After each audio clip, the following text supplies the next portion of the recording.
Sanador precioso, en ti está nuestra confianza, Señor. Y a ti venimos esta tarde, Dios. Hemos entregado, Señor, alabanza, Señor, nuestra confianza. Señor, hemos reconocido quién eres, Padre. Ahora, Espíritu Santo, te pedimos que nos hables, Señor. Tus palabras son vida, Señor. Son verdad. Dios, ayúdanos a retenerla, Señor. Ayúdanos, Señor, a escucharla, Padre, y recibir de ti, Padre.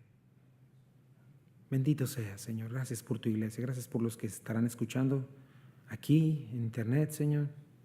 Dios, háblanos, transfórmanos. Y en el nombre de Jesús te pedimos todo esto. Amén. Puedes tomar tu lugar, mi hermano, y abrir tu Biblia en Hebreos capítulo 4. Hoy nos toca terminar este hermoso capítulo. Y estamos en esta encomienda. Confiamos, creemos, mi hermano, mientras tengamos respiración en nuestros pulmones, vamos a estar predicando la palabra de Dios. Dice la palabra que la suma de sus palabras es verdad y sus juicios son rectos y permanecen para siempre. La palabra de Dios, y creemos que como parte de la iglesia evangélica es la base moral y espiritual de todo cristiano. Es nuestra máxima autoridad, es nuestro manual del fabricante. Ahí está nuestro significado, quiénes somos, de dónde venimos, a dónde vamos. No solamente son alegorías o leyendas, es verdad, es historia real. Dios ha inspirado este libro, mis hermanos, lo ha respirado. Merece nuestra devoción, nuestra entrega. Creo firmemente que cuando ella habla, la opinión humana debe callar. Y todos nos debemos rendir a ella, porque solamente Él es verdadero, dice la Biblia, sé Dios veraz y todo hombre mentiroso. Y hemos llegado hasta esta carta a los hebreos, escrita ya para casi la destrucción del templo, de un autor desconocido, quien estaba animando a unos judíos desanimados por la persecución. Si se convertían a Cristo estaban a punto de perderlo todo: familia, trabajo, dinero, imagínate, su posición social, todo, por venir a Cristo. Entonces unos estaban dando pasos atrás, otros estaban convencidos, pero como que no les estaba conviniendo entregarse a Cristo y caminar y hacer pública su fe. Entonces lo que hace este autor es precisamente animarnos a dar un paso de obediencia y fe, porque vale la pena. Y lo primero que hace precisamente es esto. Nos dice, ¿quién es Cristo? Dice, ustedes necesitan dar pasos de fe porque tienen que entender quién es Cristo, su identidad. Y la palabra, una de las palabras claves de este libro es: Cristo es mejor que todo y que todo, superior a ángeles, superior a cualquier profeta, maestro, líder, quien ofrece salvación mejor que cualquier ritual, mejor que cualquier religión, perdón, esperanza, mejor ciudadanía, mejor resurrección. Dice, simple y sencillamente, Cristo es superior y es supremo porque Él es Dios, omnipotente, inmutable, omnisciente, el Hijo de Dios, el sustentador. Todo con respecto a quién es Dios. ¿Cómo nos dice quién es Jesús? Él es Dios y en Él estamos completos y tenemos lo mejor. No tendrías por qué ir a ningún otro lado más. Si viniste y llegaste a Cristo, has cruzado la meta. Estás donde debes estar. Ya no hay más. No hay para dónde ir. Número 2, nos habla de sus hechos. Nos relata el plan maravilloso de Dios para la humanidad. Y nos enseña cómo ninguna religión humana lo puede hacer. Y nos ofrece lo que ninguna religión puede darnos. Nos enseña cuál fue el problema que llevó a la humanidad a su estado tan decadente. Pero también nos enseña cuál es la salida. Y nos enseña el plan glorioso de Dios para esta creación y para esta humanidad. Nos da un vestigio glorioso de lo que será, cómo todo va a ser restaurado. Hubo un momento en que todo se perdió, por eso estamos como estamos, dijera la canción. Pero cuando vino el Señor Jesucristo, Él hizo un plan y lo comenzó y está por cumplirse. Todo lo que se perdió hace tiempo va a ser recuperado: el dominio, el poder, la paz, todo esto. Y nos muestra cómo es mentira que somos producto de una evolución o del azar. No, tenemos propósito, tenemos un creador, tenemos identidad, significado. Y nos dice el costo, pero ¿saben qué nos está diciendo los hebreos? Costó mucho recuperar todo esto. En la redención de nosotros tienes que ver el amor inigualable, incalculable de Dios. Costó la vida del unigénito Hijo de Dios, quien se humilló, se tuvo que venir a vestir de nuestra humanidad, compartió nuestra naturaleza humana, Vive una vida perfecta en nuestro lugar, lo cual ningún ser humano ha podido ni podrá hacer jamás. Y satisfizo a la perfección la justicia de Dios en nuestro lugar.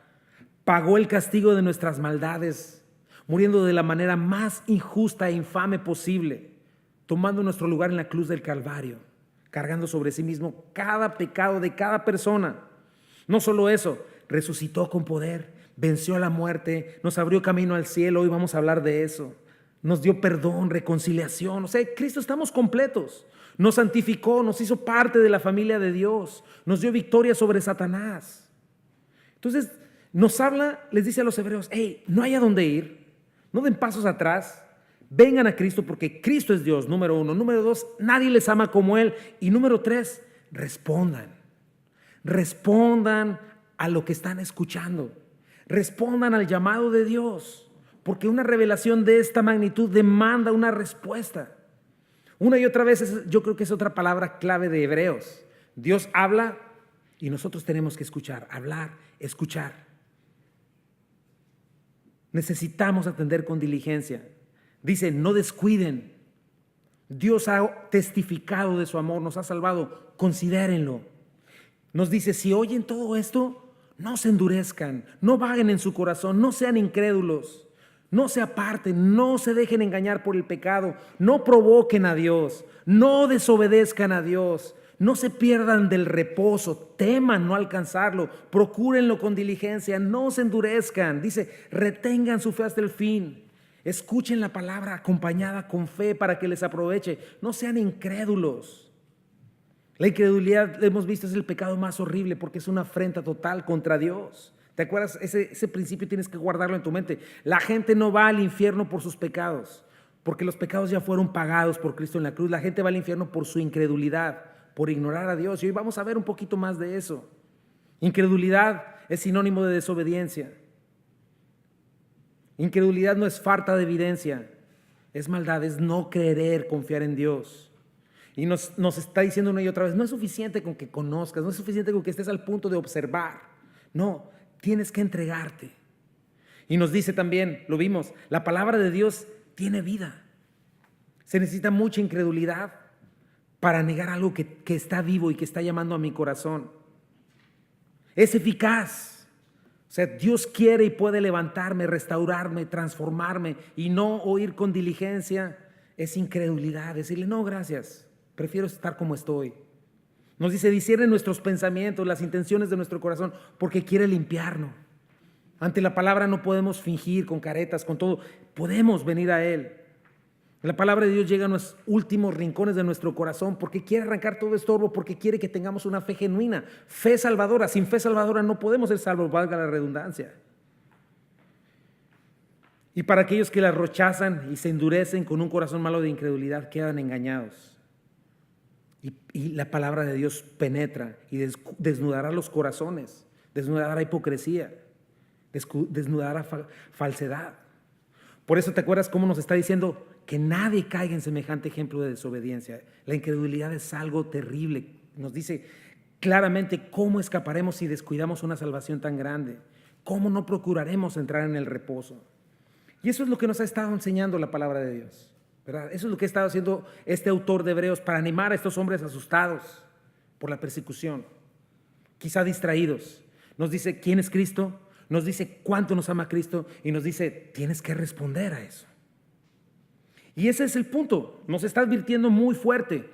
Hay condenación para el incrédulo, hay separación eterna de Dios, hay la pérdida eterna del reposo divino, hay juicio. ¿Te acuerdas al final cómo terminó? Nuestro cuello está expuesto delante de quien daremos cuentas, delante de Él. Y como iglesia nosotros necesitamos anunciar esto de una forma correcta y con un espíritu correcto al mundo entero. Por eso queremos ir a evangelizar. Obviamente llenos de amor, de paciencia y misericordia, no de juicio y condenación. Hay una línea que tenemos que cuidar. Pero definitivamente es algo que tenemos que hacer. La iglesia está llamada a anunciar un evangelio completo. ¿Y por qué, mi hermano? Porque para que alguien aprecie buenas noticias, necesita entender las malas noticias. Necesitamos un evangelio completo que llame al arrepentimiento. Si nada más le dices a la gente, Dios te ama y te quiere mucho, la gente va a decir, ay, sí, pues claro, si soy re chulo, ¿cómo no me iba a amar? ¿Verdad? No es así. Va mucho más allá. Necesitan malas noticias para entender buenas noticias. Si me dicen, por ejemplo, ¿sabes qué, Chuy? La cura del cáncer ya se encontró. ¿Sabes que me va a dar mucho gusto? Y quizá pensaré, bueno, a lo mejor algún día si me da cáncer tengo esperanza de ser curado, ¿no? Pero si yo tengo cáncer terminal, o alguna de mis hijas, o alguno de mis seres queridos cercanos a mí, me dan esa misma noticia, te aseguro que mi reacción no va a ser la misma. Voy a estar agradecido, voy a estar lleno de gozo y voy a hacer lo posible por obtener esa cura. Entonces, así es la salvación, mi hermano. La gente necesita entender y creer una realidad. Todos hemos pecado. Eso es lo que Hebreos nos está diciendo. Tenemos un problema con Dios. Hay un creador, dueño y señor del universo que sostiene nuestra respiración, tus células, el latido de tu corazón. No es la suerte ni cómo te cuidas en tu salud. No, hay uno que dice hasta cuándo vas a respirar en este mundo, porque es el dueño y señor de todo, al cual debemos temer. Dice Mateo 10:28, no teman a los que matan al cuerpo, pero no pueden matar al alma. Teman más bien al que puede destruir el alma y el cuerpo en el infierno. Ese es Dios. O sea, la Biblia habla de condenación eterna y las consecuencias del pecado es importante predicarlas. No como una cuestión religiosa para causar temor y manipular. No, es una realidad. Tienes que saber esto. Hablar de estas cosas es un acto de amor y misericordia. Es decirle a las personas, hey, ¿no lo sabes? ¿No lo crees? Estás ciego a esta realidad, estás dormido, pero tienes cáncer. Imagínate que alguien tiene cáncer y no le digas eso. No lo ves, pero tienes un cáncer y es un cáncer más poderoso y destructivo que el mismo cáncer clínico. Ese cáncer te está corrompiendo físicamente. Tarde o temprano te va a llevar a morir porque si desde que naciste tu cuerpo se comenzó a degradar hasta que mueres. No solamente afecta tu cuerpo, afecta tu naturaleza humana, te corrompe tu manera de amar, corrompe tu manera de ver el mundo, te corrompe en todos los sentidos que puedas imaginarte. Es increíble cómo el peor de los asesinos o violadores un día fue un bebé indefenso que ni mal aliento tenía en la boca. Pero ese cáncer corrompe todo. Y no es una corrupción que venga de fuera, sino viene de dentro del corazón. No solamente este cáncer te corrompe internamente, te corrompe tu cuerpo, te puede llevar al mismo infierno. No solamente es una muerte física, sino espiritual. Y este cáncer se llama pecado. Y podemos decirle a la gente, sé honesto. Miren tus pensamientos, miren tus intenciones, mira a tu alrededor, tu familia, mira el mundo, mira el dolor, la angustia, la enfermedad, la violencia y demás. Todo eso es causa de este cáncer. Pero te tengo buenas noticias. Hay una cura para este cáncer. Puedes ser salvo. ¿Te gustaría ser sano? ¿Te gustaría ser salvo? ¿Y sabes cómo se llama esa cura? Jesucristo. Eso es la importancia, mi hermano, de presentar un evangelio completo que llame al arrepentimiento, que muestre la justicia y el amor de Dios. Y este es el equilibrio que Hebreos nos está presentando. Porque todo este mensaje tan duro, tan directo, no es para alejarnos, no es para asustarnos, no es para manipularnos, al contrario, es para darnos la realidad y para acercarnos, para invitarnos. El corazón de Dios no es asustar, sino dar convicción de pecado que produzca arrepentimiento genuino y que se pueda expresar en este equilibrio. Y este contraste hoy lo tenemos. Me encanta ver esto.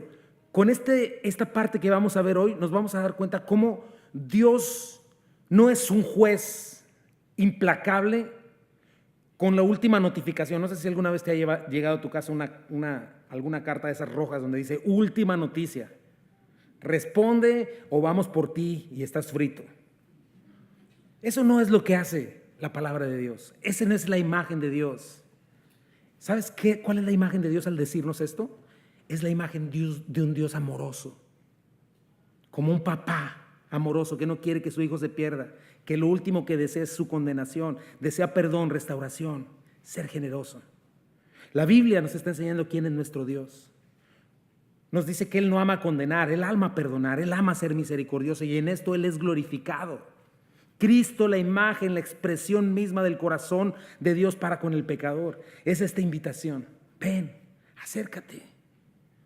La invitación de la Biblia no es a condenarte, no es a vete de aquí porque no te aguanto, no, es todo lo contrario. Es acércate y no te atrevas a no hacerlo porque la puerta está abierta, entra.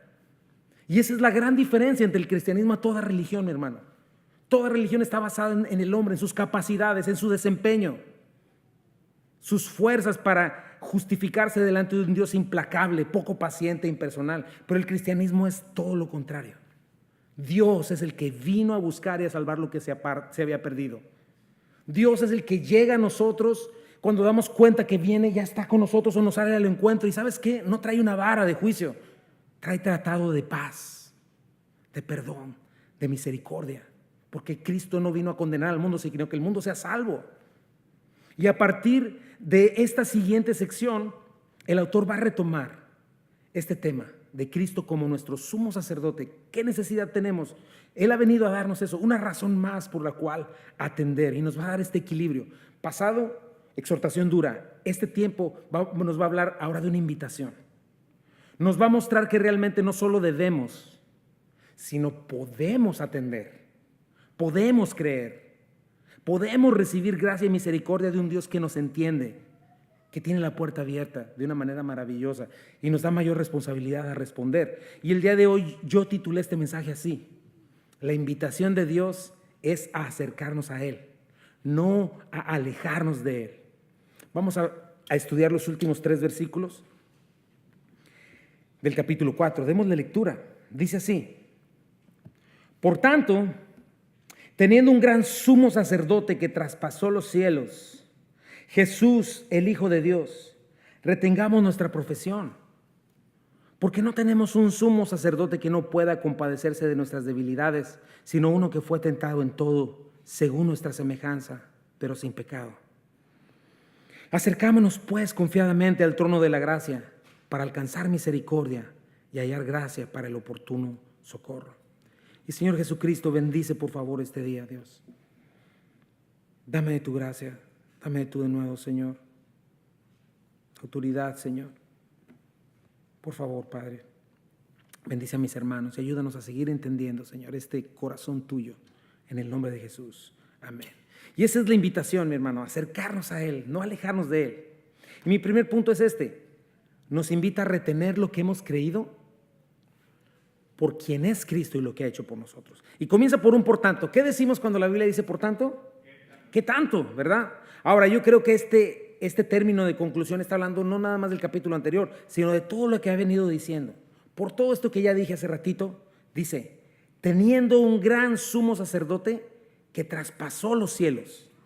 Bueno, aunque desde el capítulo 1 al 3 nos está dando la referencia, ¿verdad?, acerca de este sumo sacerdote. Ahorita vamos a hablar de eso, ¿no? Cómo él llevó a cabo la purificación de nuestros pecados. En el capítulo 2:17 nos dice que Él es un sumo sacerdote fiel y misericordioso que sirve a Dios a fin de expiar, de purgar, de penar nuestros pecados o los pecados del pueblo, ¿verdad? Pero ¿por qué la necesidad de un sumo sacerdote? ¿Por qué sumo? ¿Qué significa esto? Yo creo que lo has escuchado. Hay quienes tal vez no lo hayan escuchado. Sumo significa supremo o incomparable. Bueno, vamos a explicar en primer lugar a qué se refiere con sumo sacerdote. ¿Por qué Israel necesitaba un sacerdocio? ¿Por qué nosotros necesitamos un sacerdocio? Bueno, lo he enseñado una y otra vez. Casi inmediatamente de que el ser humano haya sido creado perfecto, en perfecta comunión con Dios, sin mal, sin pecado, el hombre le da la espalda a Dios, es incrédulo, desconfía de Dios, de sus intenciones, de su verdad, se vuelca a la mentira, huye de Dios, buscando neciamente su independencia, porque es necio. Imagínate que ahorita tu ojo derecho dijera, ¿sabes qué? Estoy harto de ti, de que me estés usando como se te antoje, ya me voy. Que tu ojo dijera, me voy a vivir mi propia vida. ¿Podría sobrevivir? No, ¿verdad? Ni tendría propósito para vivir, un ojo ahí tirado, imagínate cómo camina. Pero eso es lo que hace el hombre al separarse de Dios. Pierde propósito, pierde todo. Nos deja ciegos. Y desde ese momento, ¿qué sucede? El hombre pierde la comunión perfecta que tenía con Dios. Dice la Biblia, estamos muertos en delitos y pecados. Así nace todo ser humano sin Cristo, a partir de Adán y Eva. Destituidos de la gloria de Dios, expulsados.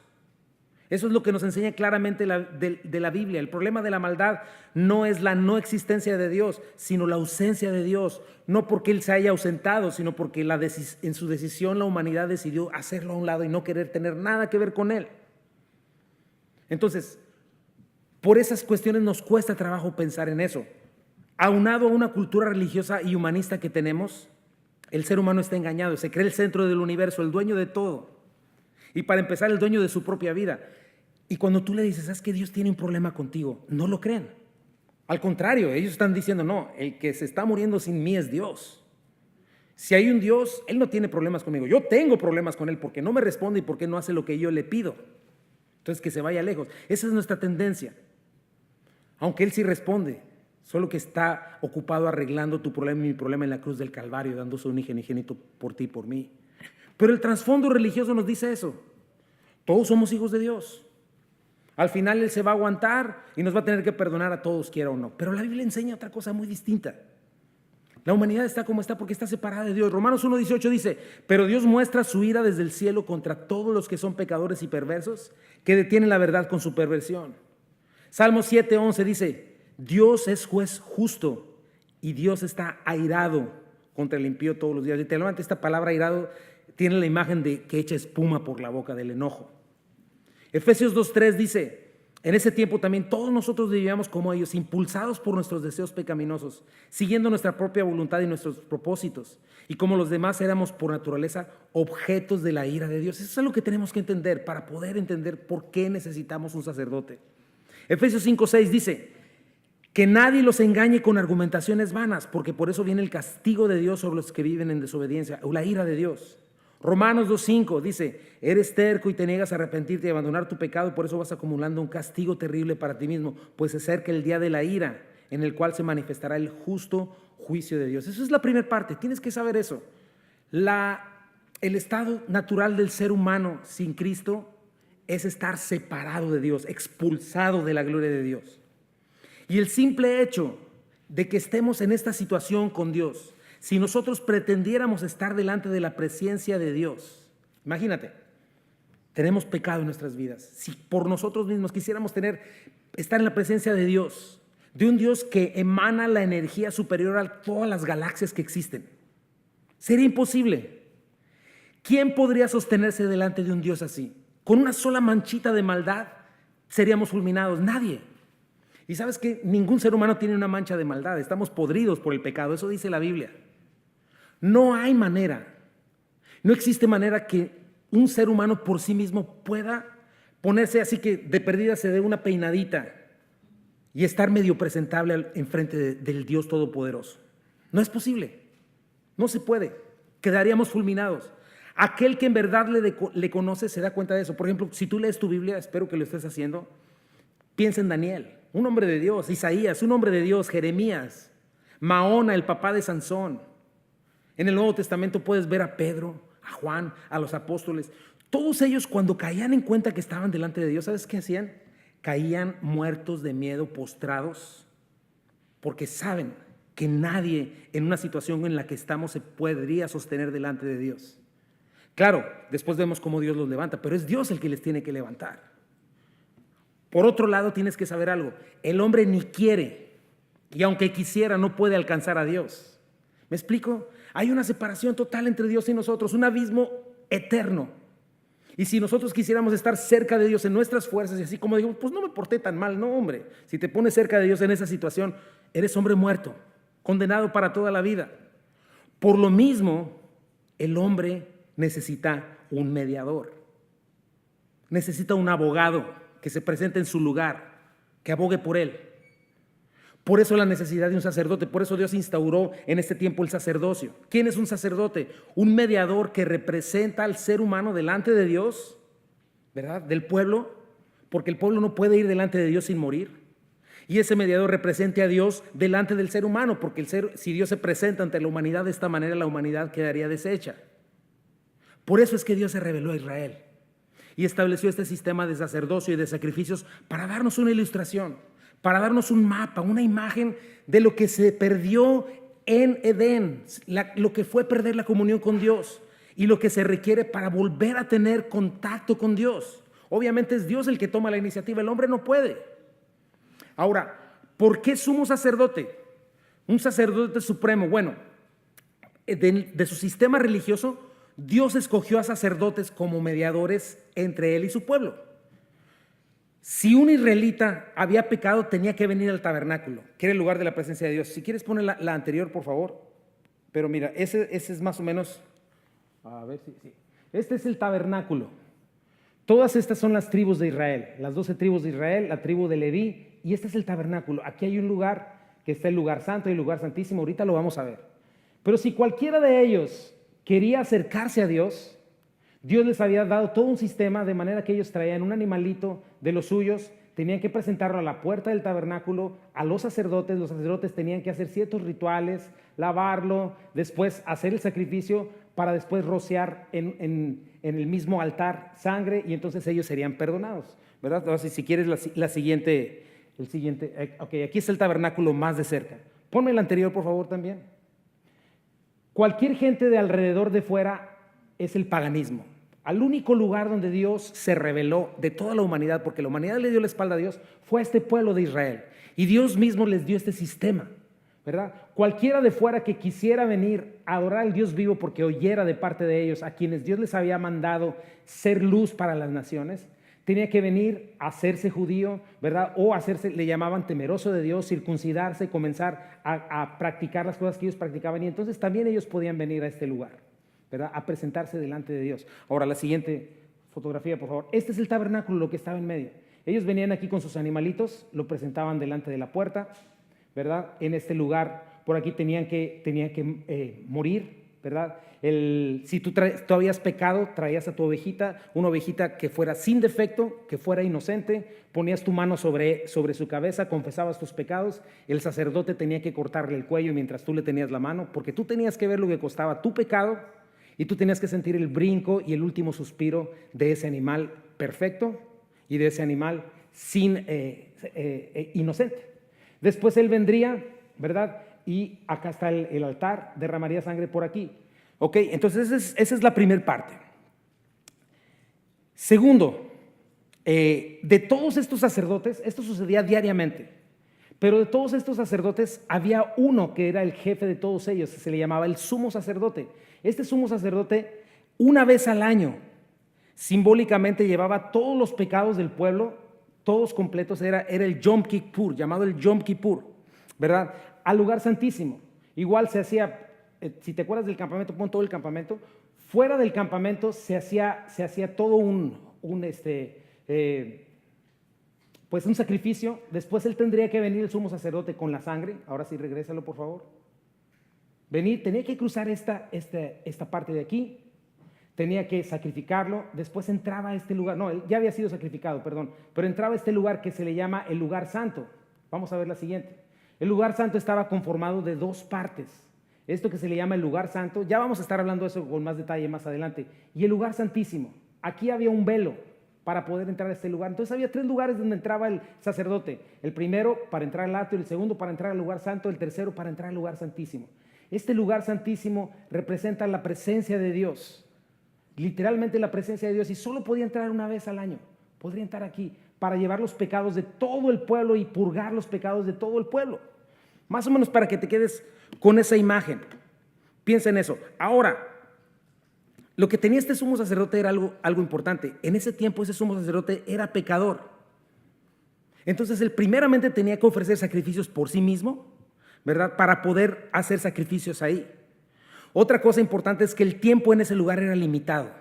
Solo podía permanecer ahí en la gloria de Dios, el Shekinah se llama, durante el tiempo del sacrificio.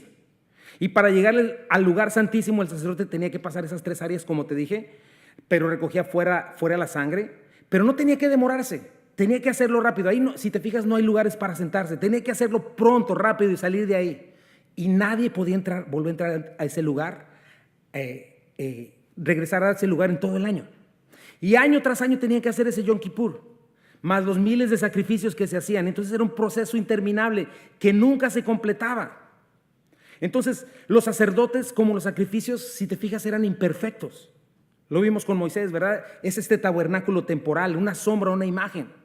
Pero aquí nos está diciendo, nosotros tenemos un sumo sacerdote superior a este. Es nuestro sumo sacerdote, quien no tenía que ofrecer ningún sacrificio por sus pecados en primer lugar, porque Cristo era perfecto. Estos sumos sacerdotes tenían que ofrecer un sacrificio por ellos primero para entrar al lugar.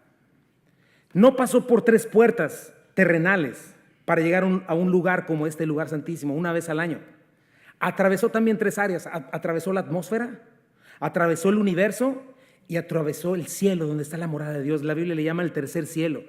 Y Jesucristo no entró a un lugar terrenal, sino a la misma habitación de Dios, al mismo lugar donde está la gloria de Dios, donde ninguno de nosotros podemos entrar porque seríamos achicharrados. Y ahí no había una nube o no había una columna de fuego, sino estaba la presencia misma del Dios Todopoderoso. Otro contraste es que Él no tuvo que salir corriendo como los otros sumos sacerdotes, que no se podían demorar, que entraban con campanitas en su vestimenta y con un cordón atado en el pie por si se morían, porque si ya no oían las campanitas nomás le jalaban para sacarlo porque podía morir. Sin embargo, ¿sabes qué? Cristo no tuvo que irse. Cristo recorrió estas 3 puertas, llegó al cielo y dice la Biblia que se sentó en el trono de la gloria de Dios por la eternidad a la derecha del Padre. Y está abogando por nosotros todo el tiempo. Y el sacrificio que ofreció Cristo no era año tras año, sino una vez lo hizo y para siempre, porque hizo un sacrificio perfecto, porque Él mismo fue el Cordero de Dios que quita el pecado del mundo. Eso es lo que quería mostrar en cada muerte de una oveja perfecta e inocente.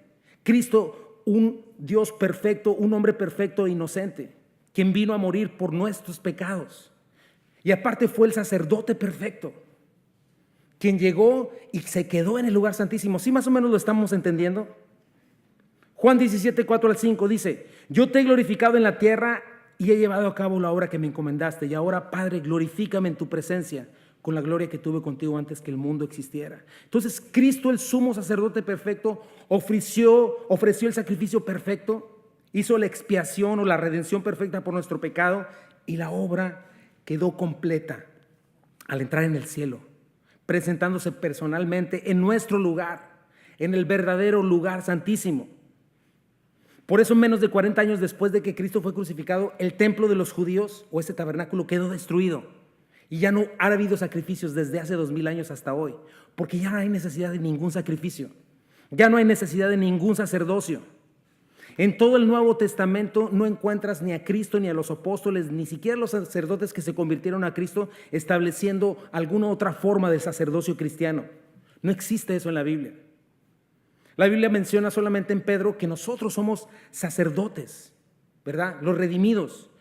Conformamos un sacerdocio santo, un real sacerdocio. ¿Por qué? Porque somos responsables de anunciar al mundo la luz de Cristo, el evangelio. Por eso ahorita sí somos mediadores como iglesia entre Dios y los hombres incrédulos. Por eso es ilógico, piensa en eso, ahorita es ilógico y contradictorio pensar que Cristo haya establecido una orden especial de sacerdocio. Es ilógico que haya un sacrificio semanal.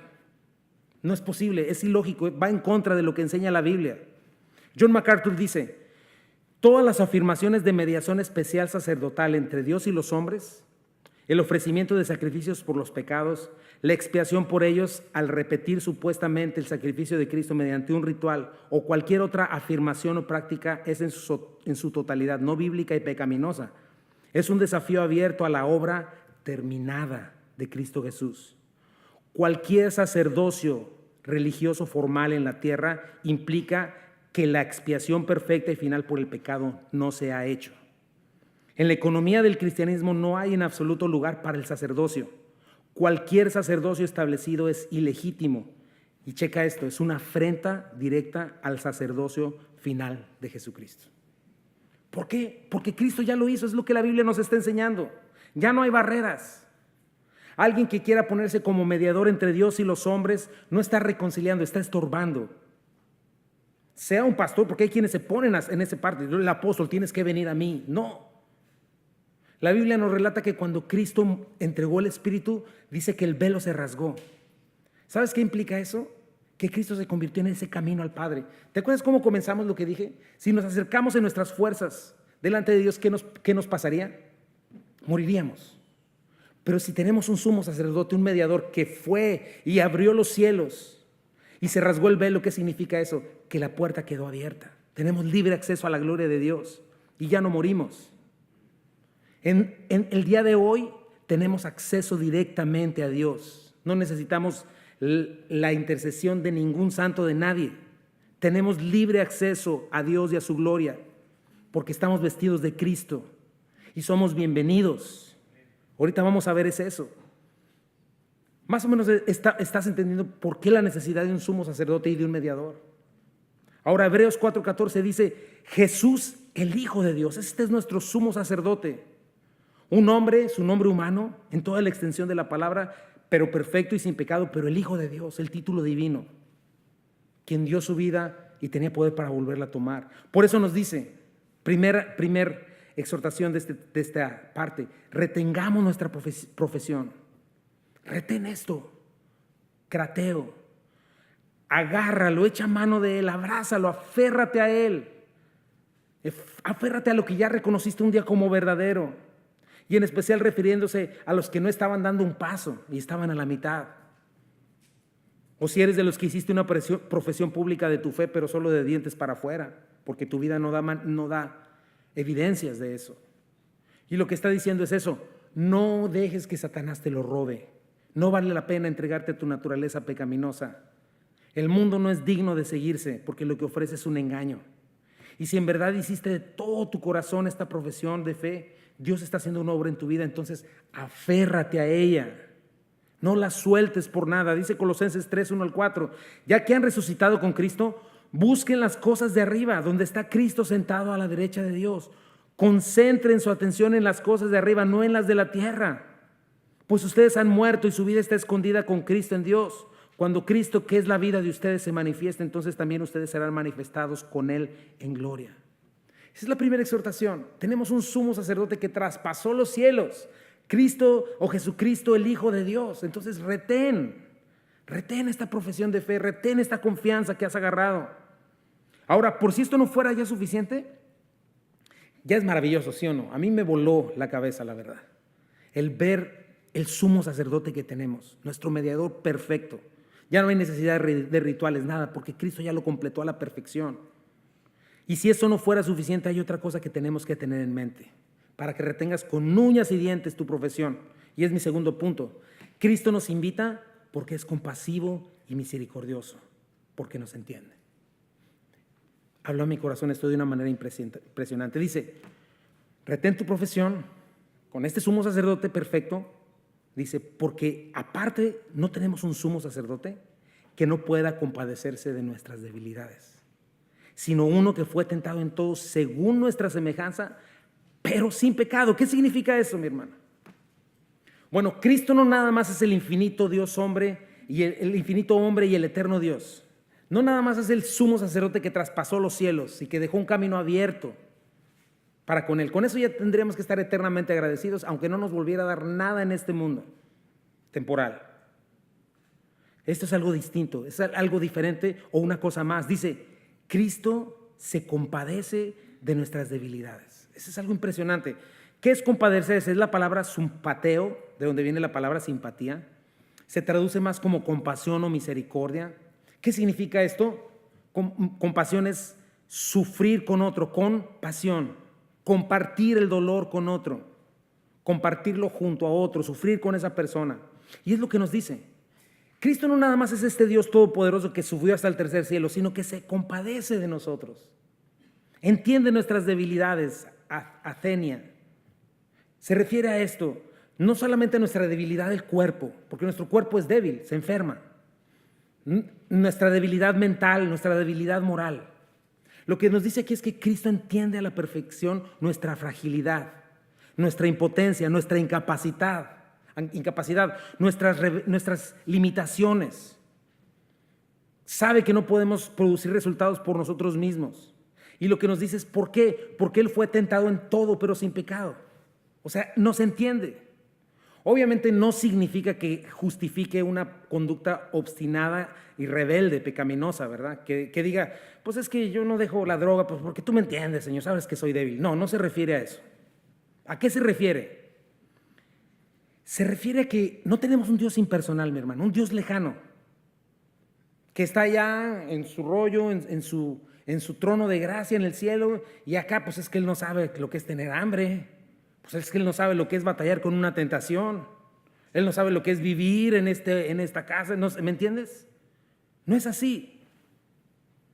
Cristo nunca dejó de ser Dios. Nunca perdió su divinidad. Voluntariamente se vació de ella, pero se vistió de nosotros. Y lo que está diciendo es que Él experimentó nuestras emociones, nuestros sentimientos, nuestras tentaciones, nuestro dolor. Él, Cristo, participó de la tentación, de las pruebas, del sufrimiento de los hombres. Y no solo eso, triunfó sobre ellos. Y entonces tienes que entender este clase de sumo sacerdote que tienes. Eso implica que Él te puede comprender. Además que te puede echar la mano. Sabe lo que necesitas, sabe cómo te sientes. Que puedes caminar con Él y Él puede caminar contigo en esa prueba, en esa dificultad para llevarte a la victoria. Que Él entiende cada peligro, cada situación, que no existe nada que cualquier ser humano hubiera podido vivir que Cristo no haya probado. Míralo en la palabra de Dios, se cansó, sudó gotas de sangre, tuvo hambre, estuvo preocupado, se sintió desilusionado, sintió pena, sintió frustración, experimentó cualquier circunstancia que cualquier ser humano puede enfrentar.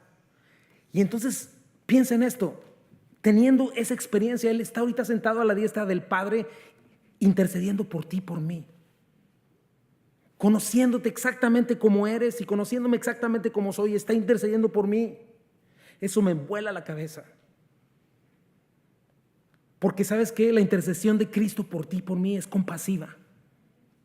Porque Él sabe de lo que está hablando, porque Él ya experimentó lo que tú viviste. ¿Sabes que Él no está como muchos de nosotros cuando oramos por alguien por cosas que no nos han pasado? Por ejemplo, alguien puede haber perdido un hijo, pero si tú no has perdido un hijo no sabes lo que se siente. Te lo puedes imaginar, pero no lo has experimentado. Si deportan a un familiar y a ti no te han deportado alguno, si te corren de tu trabajo o corren a alguien de su trabajo y a ti no te ha pasado a eso, si tienes cierta enfermedad, problemas en tu matrimonio y la otra persona que está orando por ti no los ha tenido, no puedes saberlo. O sea, yo puedo orar por ti y tratar de ponerme en tu lugar si te ha pasado una cosa de estas. Pero ¿sabes cuál es mi tendencia? Como yo no lo he experimentado, mi tendencia es a minimizar el problema. Y sí, me preocupo por ti, trato de vivirlo contigo, llorar contigo, pero llega el momento en que yo me voy en mi rollo y se me va la onda. Yo me voy a otra cosa. O podría tender a pensar, pues no es para tanto. ¿Cómo es posible que no pueda hacer esto, aquello? ¿Cómo es posible que no se pueda sobreponer para esto y para aquello? Esa es mi oración, te soy sincero, y esa es la oración de muchos de nosotros, porque hay cosas que no hemos vivido de nuestros hermanos. Pero te voy a decir algo, en Cristo es diferente, porque Él sí te entiende, porque Él sí sufrió ya tu dolor, porque Él sí sufrió tu angustia, Él ya sufrió tu prueba y tu tentación, porque Él sí sabe en cuerpo y alma lo que estás pasando, porque Él sí sabe exactamente lo que tú necesitas. El tipo de consuelo, el tipo de fortaleza, el tipo de palabra de aliento. ¿Por qué crees que es tan importante que le busques? Que le conozcas a Él, que aprendas a tener en Él todo lo que necesitas antes que cualquier persona o cosa, hobby o lo que sea. Mira, hablemos un poquito más de eso. Tú y yo estamos diseñados para tener cierto umbral de dolor y de angustia, o de pena o de estrés. Es más, nuestro cuerpo está diseñado para que cuando llegas al límite o te desconectas y te desmayas o algo pasa, ¿verdad? Nuestro cuerpo se apaga o enloquecemos o empezamos ya con otro rollo porque el cuerpo se está protegiendo. O sea, hay cierto nivel de angustia, cierto nivel de dolor al cual podemos llegar. ¿Me entiendes? Por ejemplo, cuando el dolor ya es fuertísimo, llega el momento en que el cuerpo lo bloquea o simplemente te desmayas, ¿no? Especialmente cuando es más de lo que puedes soportar. O sea, nuestros sufrimientos, por más horribles que sean, nuestras preocupaciones son limitadas, ¿verdad? Nuestros cuerpos apagan la sensibilidad, algo sucede. A lo mejor hasta la muerte, nos lleva a la muerte en lugar de recibir todo ese dolor o toda esa angustia. Lo mismo en la tentación. Existe un grado de tentación que podemos no experimentar nunca, porque Dios sabe que no importa cuán espirituales seamos, sucumbiríamos ante esa tentación. Por eso Dios nos promete no darnos una tentación más grande de la que podamos soportar. Pero Cristo es todo lo contrario. Cristo no nada más experimentó todos nuestros sentimientos de amor, de preocupación, desilusión y demás. Un amor perfecto en su humanidad. Él era infinitamente más sensible a nuestras preocupaciones. O sea, Él era justo a la perfección. Él estaba consciente del mal más que nosotros mismos, porque nosotros somos expertos en autoengañarnos. Él estaba consciente del peligro del pecado, de las tentaciones. Para Él fue todo mucho más difícil de soportar. Cristo no tenía la limitación que nosotros tenemos. Siendo sin pecado, Él sintió la tentación como ninguno de nosotros jamás la sentiríamos. Él no tuvo un límite de debilidad. Experimentó nuestra humanidad al máximo, como nadie jamás lo ha podido soportar. O sea, crudamente, Él sintió como ninguno de nosotros la humillación, los golpes, los clavos, las espinas, los latigazos, la burla de Satanás, los escupitajos de todos esos hombres. Y sabes que no sucumbió, nunca pecó. Tienes que conocer hacia Cristo, mi hermano. Por eso es un compasivo sumo sacerdote que ora por ti, que intercede por ti, para ayudarte, no así como que sí, pues dale a este cuate, hazle el favor para que ya no moleste. No, Él está con nosotros, caminando con nosotros. Él conoce a la perfección todas nuestras limitaciones humanas. Él conoce la molestia de nuestros pecados. Él conoce nuestra tendencia natural al pecado. Y Cristo batalló contra todo eso y ganó, venció. Y lo hizo en una intensidad impensable para nosotros. Él sí fue tentado sin misericordia, completamente apartado de ese límite, pero al mismo tiempo nunca pecó. Jamás una sola mancha ni de pensamiento ni en lo que dijo, jamás hubo pecado en él. Piensa como un doctor, por ejemplo. Un doctor se puede hacer experto en una enfermedad y nunca padecerla porque la conoce. Igual un enfermo puede tener muchas veces una enfermedad y no entenderla. Bueno, un doctor sí la entiende. Él nunca pecó, pero entiende perfectamente nuestro pecado. Dice John MacArthur así: Jesús nunca pecó, pero entiende el pecado mejor que cualquier ser humano. Lo ha visto con más claridad y lo ha batallado con más diligencia de lo que cualquiera de nosotros sería capaz. Entonces piensa en eso, mi hermano. Un sumo sacerdote precioso, el cual verdaderamente te entiende. Hebreos 2:17 dice: por eso era preciso que en todo se asemejara a sus hermanos, para ser un sumo sacerdote, ¿qué dice? Fiel y misericordioso al servicio de Dios, a fin de expiar los pecados del pueblo. Por eso es a Él al que tenemos que acudir en todo tiempo, mi hermano. Es la invitación. Jamás creas la mentira de que estás solo. Deja de escuchar a Satanás. Deja de escucharte a ti mismo. Tu corazón es extremadamente pecaminoso y perverso y engañoso. Tienes que aprender a decirle: ¿sabes qué? Cállate. Cállate, porque voy a escuchar al único que puede salvarme y ayudarme, y ese es Jesucristo. Quiero escucharlo a Él. Cállate tú. Por eso nos invita, tercer punto. Su invitación es a tener confianza en Él, no desconfianza. Porque tendemos a desconfiar, mi hermano. Nacimos desconfiando.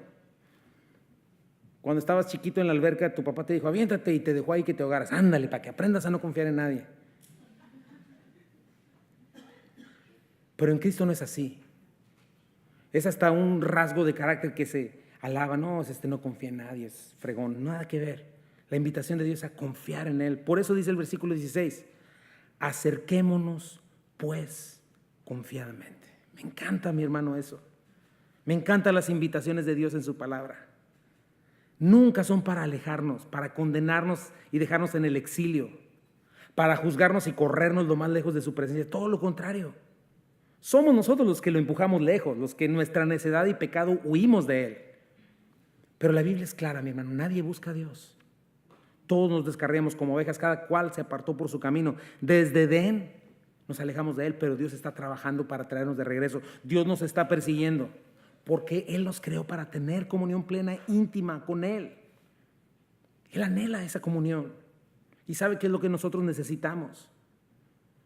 Por eso ya nos exhortó a procurar con diligencia, esforzarnos a permanecer en el reposo. Acercarse es la palabra proserjomai, que significa abordar, conformar, presentarse, adorar, estar de acuerdo con alguien, asociarse con alguien. Entonces esa es la invitación de Dios para ti, para mí, mi hermano, para toda la humanidad. No es juicio y condenación. Sí, tengo que enseñarte malas noticias, pero darte estas buenas noticias. Es una invitación llena de amor, de anhelo. Imagínate eso. Dios vino a salvar lo que se había perdido. Él quiere que te presentes cada día de tu vida al lugar santísimo, en lugar de que lo estés resistiendo. Él quiere que te pongas de acuerdo con Él, que dejes de asociarte con el mundo, con tu corazón perverso, con Satanás, y que te asocies con Él. Me gusta porque esta palabra acérquense significa proximidad. Dios quiere proximidad contigo. ¿Cómo vas en cuanto a eso, mi hermano? En cuanto a tu proximidad con Dios, en cuanto a acercarte al trono de la gracia, en cuanto a tener este descanso. Mira, hay algo que me gustaría que entendieras, mi hermano. No puedes ir en dos direcciones. No puedes, sencillamente no puedes. O estás acercándote a Dios o te estás alejando de Él. Tampoco estás parado nunca. Si tú estás amando este mundo y sus deseos, no vas en la dirección correcta. Tu corazón, esa es otra noticia que tienes que saber. No puedes ir en dos direcciones, y otra noticia que tienes que saber es que tu corazón tiene espacio limitado. O cabe la verdad o cabe la mentira, pero no caben las dos. No puedes ir en dos direcciones y tienes que definir. Por eso dice Dios, acércate a mí. Y nos dice cómo acercarnos confiadamente. La palabra parresia es una hermosa palabra que habla de franqueza, libertad, autoridad, denuedo, seguridad. Dice, también significa abiertamente. O sea, Él dice, acércate a mí abiertamente, públicamente, sin reservas. Con una plena resolución, así de confianza tienes para acercarte a mí. Hasta ahí alcanza el sacrificio de Cristo. Otra vez, no se trata de que te acerques a Él como un sinvergüenza profano, ¿verdad? Que no saben distinguir entre lo santo y lo profano, o lo bueno de lo malo, o como un borracho que se avienta nomás así. No habla de ese tipo de confianza sinvergüenza. ¿Sabes de qué habla? De la confianza que otorga Cristo al ser el mediador perfecto, que nos conoce a la perfección y que aún así nos ama, aún así se la rifa, como decimos. No nos mira con recelo. Cada vez que tú vengas a Cristo, no es como nosotros. Nosotros sí, nos hacemos algo, nos sacamos la lengua y ya nos miramos con recelo. Pero ¿sabes qué? Dios no es así. Hayas lo que hayas hecho, Él jamás te va a recibir con amargura o con impaciencia. Siempre va a tener los brazos llenos de amor y misericordia. Y sabe que siempre puedes venir con esa confianza que trae el venir en confesión y arrepentimiento delante de Dios. Sabe que si en verdad hay arrepentimiento en tu corazón, no importa lo que hayas hecho, no vas a encontrar juicio, vas a encontrar perdón. Vas a encontrar las palabras que le dijo Cristo a la mujer adúltera, ¿te acuerdas? La encontraron en el mismo lecho con el adúltero y le iban a apedrear, y el Señor le dice, enderezándose Jesús, cuando ya todos se fueron y no viendo a nadie sino a la mujer, le dijo, mujer, ¿dónde están los que te acusaban? Ninguno te condenó, ¿verdad? Es Cristo preguntándole. Ella dijo, ninguno, Señor. Entonces Jesús le dijo, ni yo te condeno. Era el único que podía condenarla y no lo hizo. Vete y no peques más. Vete y no peques más. ¿Qué le dijo a los fariseos? Los escribas y los fariseos, Lucas 5, murmuraban contra los discípulos diciendo, ¿por qué coméis y bebéis con publicanos y pecadores? Respondiendo Jesús les dijo, los que están sanos no tienen necesidad de médicos, sino los enfermos. No he venido a llamar a justos, sino a pecadores al arrepentimiento. A Juan 6, todo lo que el Padre me da vendrá a mí, y el que me viene no le echo fuera. Mateo 11, 28, 30, lo vimos la semana pasada. Vengan a mí los que están trabajados y cansados, y yo les haré descansar. Lleven mi yugo sobre vosotros y aprendan de mí, que soy manso y humilde de corazón, y hallaréis descanso para vuestras almas, porque mi yugo es fácil y ligera mi carga. ¿Entiendes? Acercaos pues confiadamente. ¿Tienes esa confianza para con Dios, mi hermano? Necesitas aprender que la puedes tener si no la tienes. Necesitas atender y entender que ninguna condenación hay para los que están en Cristo Jesús. Ahora, ¿a dónde nos estamos acercando, mi hermano? Tienes que identificar algo. ¿Qué dice? Al trono de la gracia. Esto es algo muy importante, mi hermano. Es algo muy importante, porque el trono de la gracia no siempre fue el trono de la gracia, ¿lo sabías? Lo leímos al principio. No te estás acercando a un estrado con un juez con la cara así dura, listo para condenarte. Eso era antes de Cristo. De hecho, el propiciatorio y el arca del pacto recordaban eso en el Yom Kippur. ¿Quieres ponerme la fotografía de ahí, por favor? ¿No hay foto? Bueno, entonces el arca del pacto estaba en el lugar santísimo y era hecha de 2 muebles. El arca del pacto era como una cajita. En esa cajita estaba la ley, las piedras de Moisés, estaba la vara de Aarón y estaba una vasijita con el maná. Pero arriba de eso estaba el propiciatorio. El propiciatorio era como una tapadera con 2 querubines, así se le llamaba, ¿verdad? Y es muy importante porque el sacerdote entraba a ese lugar santísimo, rociaba con sangre cada año ese lugar, ¿verdad? Representando la presencia de Dios. Entonces Dios está en su trono, los ángeles están cubriendo la tierra, viene la sangre y cubre. cubre el pecado y entonces calmaba la ira de Dios. Pero lo que nos quiere decir esto es que antes de Cristo el trono era un trono de juicio divino. El propiciatorio representaba eso. Pero ahora en Cristo, si te has rendido a Él, si has sido insertado en su cuerpo, ya no es un trono de juicio. Mira el contraste. ¿Ahora qué es? Un trono de gracia. Qué impresionante, mi hermano. ¿Sabes por qué? Porque Jesucristo derramó su sangre una vez y para siempre por los pecados en el lugar santísimo. Y todo aquel que cree, recibe, puede entrar a este trono, ya no de juicio, sino de gracia. Porque Cristo no entró a un tabernáculo terrenal, sino a la misma habitación de Dios. Tenemos una provisión perfecta en Cristo. ¿Te acuerdas lo que es gracia? El favor inmerecido de Dios. Un favor inalcanzable para nosotros. Un regalo inmerecido que además jamás podremos alcanzar con nuestro esfuerzo. ¿Sabes qué significa gracia? Aceptación, aprobación, bondad inmerecida. Y ya vimos, Él nos conoce perfectamente. O sea, no hay de que tú estés pensando, es que ya me dejó entrar, pero si se da cuenta de aquel año, de aquel momento. No, ya te conoce el Señor. Ya sabe todo de ti, te perdona y te recibe. La gracia es la mayor expresión de amor. Dice Juan 1:16, porque de su plenitud tomamos todos y gracia sobre gracia. O sea que cuando te acercas a Él vas a encontrar incalculable amor sobre pecadores como nosotros. Y puedes acercarte a Él con confianza plena, con esta franqueza, con esta confianza, que no te estás acercando a un trono de juicio, a pesar de tu debilidad, a pesar de tus esporádicas caídas, espero, sino un trono de gracia. Dice Juan, 1 Juan 1:9, si confesamos nuestros pecados, Él es fiel y justo para perdonar nuestros pecados y limpiarnos de toda maldad. Y ese trono está abierto. Por eso la palabra de Dios en Efesios dice que estamos sentados en lugares celestiales con Cristo Jesús. Ahora, ¿qué encuentras en ese trono de gracia cada vez que te acercas a Él? Con toda confianza. Dice, para alcanzar misericordia y otra vez, hallar gracia. Dos cosas importantísimas con las cuales necesitamos vivir, mis hermanos. Misericordia y gracia. Podemos alcanzar ¿qué significa? Echar mano, obtener, adquirir. Misericordia, ¿te acuerdas? Es no darme lo que merezco. Gracia es darme lo que no merezco. Misericordia es no darme lo que merezco. Entonces cuando yo vengo, mira, ahí están ese es el arca del pacto. Este es un mueble, aquí estaba lo que te dije, la vara de Aarón, el maná y las tablas de la ley. Esos dos querubines representan la presencia de Dios. Siempre que Dios se presenta, por ejemplo, en la visión que tuvo Daniel, están los querubines de Dios. Entonces el trono de Dios está aquí encima. Y esta parte representa precisamente el cielo, desde donde Dios ve a la tierra, una tierra que ha pecado. Entonces, para que no cayera el juicio de Dios sobre la tierra, la sangre era derramada en este lugar una vez al año. Pero Cristo no entró a ese lugar, Cristo entró al cielo, al lugar del trono de Dios y derramó su sangre. Y este trono que era de juicio se convirtió en un trono de gracia. Eso es impresionante, mi hermano. Ninguna condenación hay para los que están en Cristo Jesús. Y cuando tú vienes reconociendo tus debilidades, tu necesidad, tu dependencia de Él, cuando te esfuerzas por andar en su reposo, ¿te acuerdas?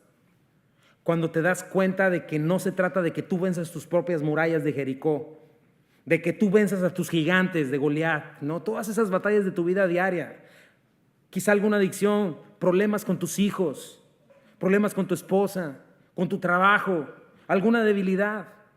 ¿Sabes que de eso no se trata tu vida cristiana? Tu vida cristiana se trata y siempre se trató de poner tus ojos en Cristo, porque solo en Él está la victoria. De que vengas a este maravilloso trono de gracia para poder ir y simplemente tener la victoria. Así como cuando Dios les derrumbó los muros de Jericó, así como David solamente con una piedrita mató al gigante Goliat. De eso se trata. Encontrar misericordia cada vez que fallas. Cuando vienes en arrepentimiento. ¿Qué es arrepentimiento y confesión, hermano? Confesión es ponerte de acuerdo con Dios, darle la razón a Dios, cambiar tu manera de pensar y dar una vuelta de 180 grados. Acuérdate, no puedes ir en dos direcciones. Estabas corriendo detrás de tu corazón perverso y engañoso. Cuando te arrepientes, dejas de correr hacia tu corazón perverso y engañoso y comienzas a correr hacia tu Señor, hacia el trono de justicia, abandonando ídolos, abandonando todo y llegando hacia el Señor. Y entonces es cuando encuentras compasión de parte de tu Señor.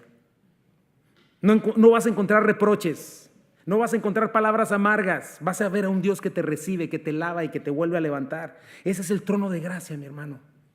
Eso es encontrarte con la gracia, valga la redundancia. Dios me recibe sin reproche.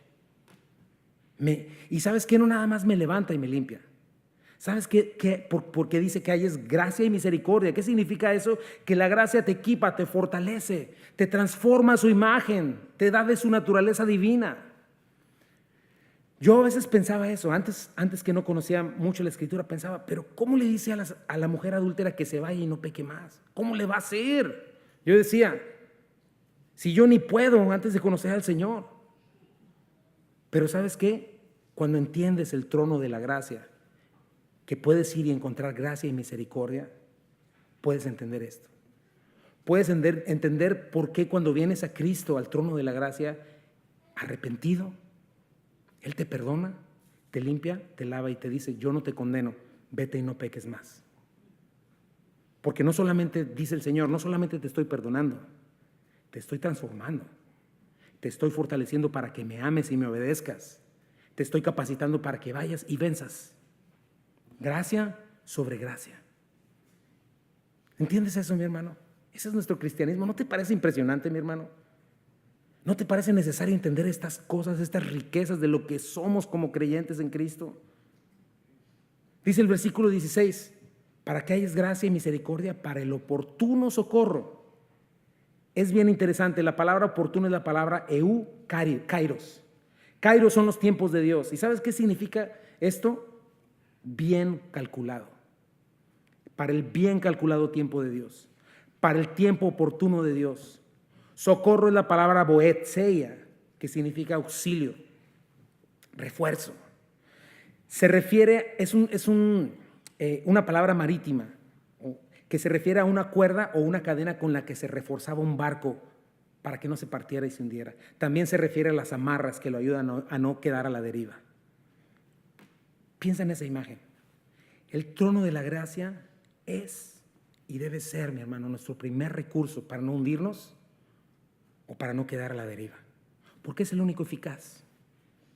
Porque hay oportuno socorro. ¿Qué significa eso, mi hermano? Que Dios siempre está al pendiente. Que mientras nosotros hacemos nuestros dramas y todo el rollo, Dios está ahí esperándonos. A ver a qué hora se nos ocurre regresar a Él. Él no quiere que te ofusques. No quiere que te dejes llevar por tu perverso corazón, por tus emociones, sino que inmediatamente vengas al trono de la gracia para que Él amarre ese barco, que no se parta en dos, para que lo ponga en las amarras y no se vaya a la deriva. 1 Corintios 10:13, no nos ha sobrevenido ninguna tentación que no sea humana, pero fiel es Dios, que no nos dejará ser tentados más de lo que podáis resistir, sino que dará también juntamente con la tentación la salida para que podáis soportar. ¿Sabes que la puerta de salida a la tentación ahí está? Pero obviamente si acudes al trono de la gracia, si vas a acudir con tu comadre Petrita o con tu amigocha del alma, olvídalo. Si vas a acudir a un hobby, ¿no? Como nosotros los hombres nos encanta ir a la caja de la nada, nada vamos a encontrar. Así somos, la verdad, mujeres y hombres, todos. Por eso tenemos que venir a nuestro Señor Jesucristo. Primero que nada, después podemos hacer lo demás. No hay malo en eso. Pero primero tenemos que venir a nuestro Señor Jesucristo, quien nos conoce, nos comprende, nos tiene compasión. Sabe el tiempo oportuno de nuestra necesidad y está listo para socorrernos, para reforzarnos, para no hundirnos, para amarrarnos y no quedar a la deriva con cuerdas de amor, misericordia y gracia. ¿Por qué? Para que no pierdas esa imagen.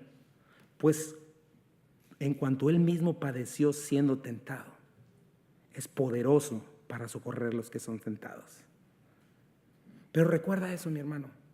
Su socorro no lo vas a encontrar en ningún otro lugar, sino acercándote a Él, sino aceptando su invitación, entrando a este maravilloso trono de gracia para hallar gracia y misericordia para el oportuno socorro. Por eso yo espero que estés evaluando, mi hermano, qué terrible desgracia es desairar esta invitación en Cristo. Qué gran contradicción es decir que eres salvo y que vivas lleno de los ídolos de este mundo, amando las tinieblas, creyendo las mentiras de falsa realización, falsa seguridad, falso consuelo. No es posible. Yo le pido a Dios que abra tus ojos, mi hermano, y tu entendimiento, y que sepas de qué se trata la gracia de Dios, el amor, la redención, cada detalle de lo que acabamos de ver. Mira cómo Cristo en verdad gustó nuestra horrible humanidad, lo amargo de nuestra humanidad. ¿Sabes para qué? Para convertir ese trono de juicio en un trono de justicia, un trono de gracia, perdón. Pero mira lo que logró esto, su sacrificio. Dice 2 Corintios 6, 1 al 2. Así pues nosotros, como colaboradores suyos, os exhortamos también a que no recibáis en vano la gracia de Dios. Porque dice, en tiempo aceptable te he oído y en día de salvación te he socorrido. He aquí ahora el tiempo aceptable. He aquí ahora el día de salvación. ¿Cuándo es el tiempo oportuno del Señor, mi hermano? Hoy. En un arrepentimiento genuino. No tienes que esperar a mañana. Es una entrega completa para, si no lo has recibido, recibir vida eterna. Si no lo has recibido, recibir un nuevo nacimiento, para entonces poder ir y ganar las victorias. Si no, es imposible. Si oyes hoy su voz, no endurezcas tu corazón, mi hermano. Y después de ver todo esto, mi hermano, dime, ¿cómo alguien puede rechazar semejante invitación? Semejante sumo sacerdote, semejante Salvador, que no solamente nos permite acercarnos a su trono por gracia y por ayuda, sino que nos ruega, vengan y vengan con toda confianza. Cada día te invita el Señor. Hoy el Espíritu Santo te dice, ven con confianza al trono de Dios, porque ya es un trono de gracia por causa de Jesús. Reciban gracia y misericordia cuando la necesiten. Antes que sea demasiado tarde, antes de que se endurezca tu corazón y termine el hoy de Dios. ¿Cuándo es el oportuno socorro, mi hermano? Hoy. ¿Entiendes por qué el castigo eterno? ¿Entiendes por qué la incredulidad es la maldad más terrible que puede existir? Porque es desprecio, es tirar por la borda esta invitación, la sangre preciosa del Hijo de Dios, es rechazar su amor malignamente, decir no quiero tu bondad. Mira, Dios está extendiendo sus manos y ¿sabes qué es incredulidad? ¿Sabes qué es? Manotearle las manos y decirle vete, no quiero. La única razón de seguir pecando y viviendo lejos de Dios es por ser incrédulos. Puedes ver con mayor claridad el amor inigualable del Salvador, mi hermano. ¿Quién está dispuesto a responder, a dejarse de justificar?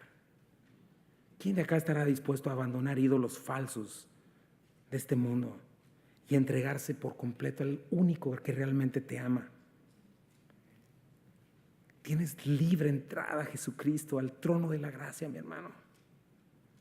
¿Quién está dispuesto a retener hasta el final su profesión, mis hermanos? Tenemos un gran sumo sacerdote y vamos a estar hablando de él. Espero que haya quedado claro en tu mente por qué tu necesidad de un mediador.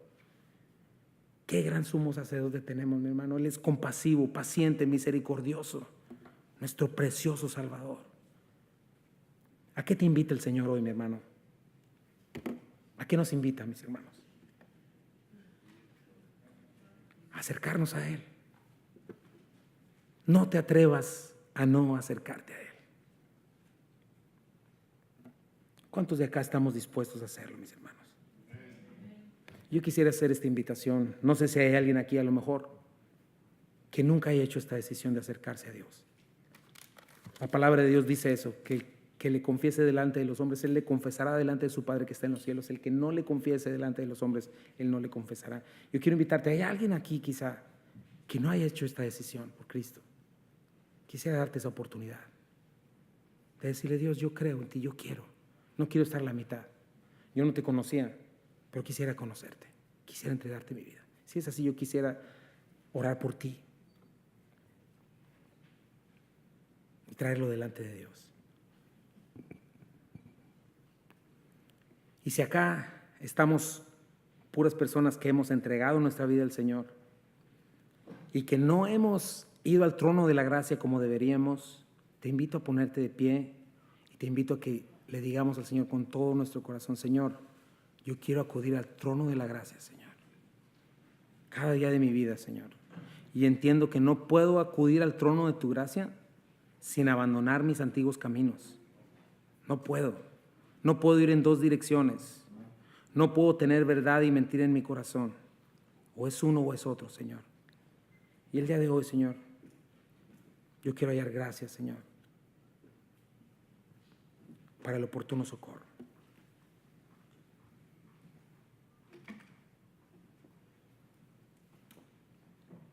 Vamos a hacer un cantito.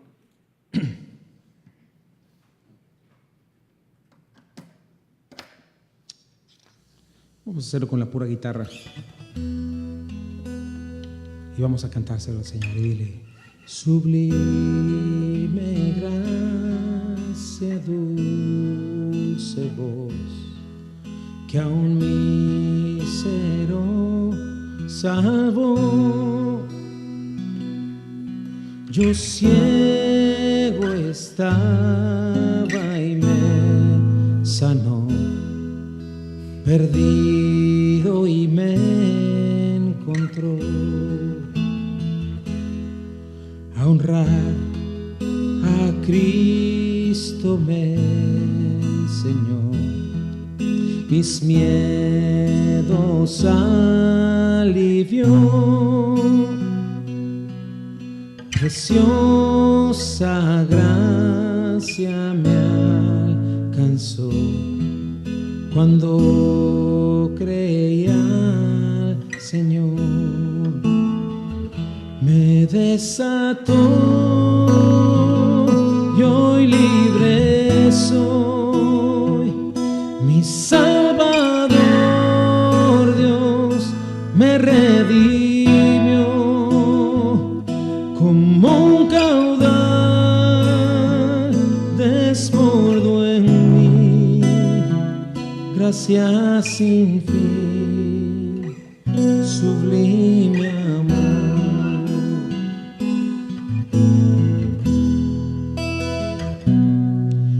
Ha prometido darme bien, en él seguro estoy. Él es mi escudo y mi porción, por siempre mi Señor. El mundo pronto acabará,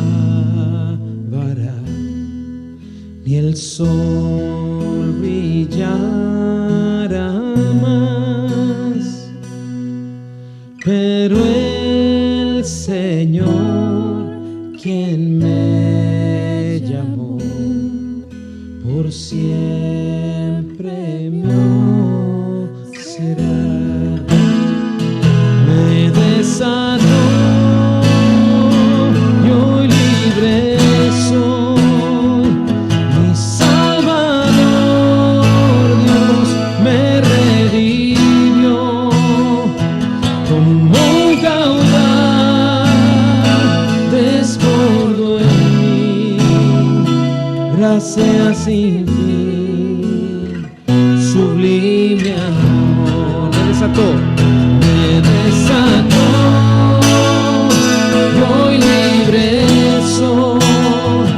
Mi Salvador Dios me redimió, como un caudal desbordó en mí gracia sin fin, sublime amor.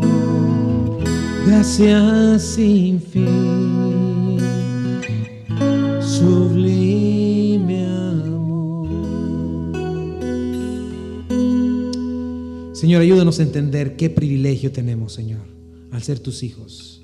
Ayúdanos a entender, Señor, que el camino, Señor, a ti está abierto, Señor. Cómo nos comprendes, cómo nos entiendes, Señor, a la perfección, Señor. Cómo no hay excusa, Padre. La única excusa sería ser incrédulos. Líbranos, Padre, por favor. Permítenos atender a tu invitación, Señor. Permítenos venir cada día de nuestras vidas hallar gracia y misericordia para el oportuno socorro. Dios, tú sabes exactamente lo que necesitamos cuando, Señor, eres nuestro mediador. Gracias porque hoy tenemos libre entrada, Señor. Gracias, Padre. Ayúdanos, Padre. Bendice tu iglesia Calvary, bendice nuestras vidas, Señor, y permítenos, Señor, toda esta semana, Dios, tener ese lugar especial, Padre, para acudir confiadamente, Dios, a ti. Llévanos con bien y bendice esta tarde en el nombre de Jesús.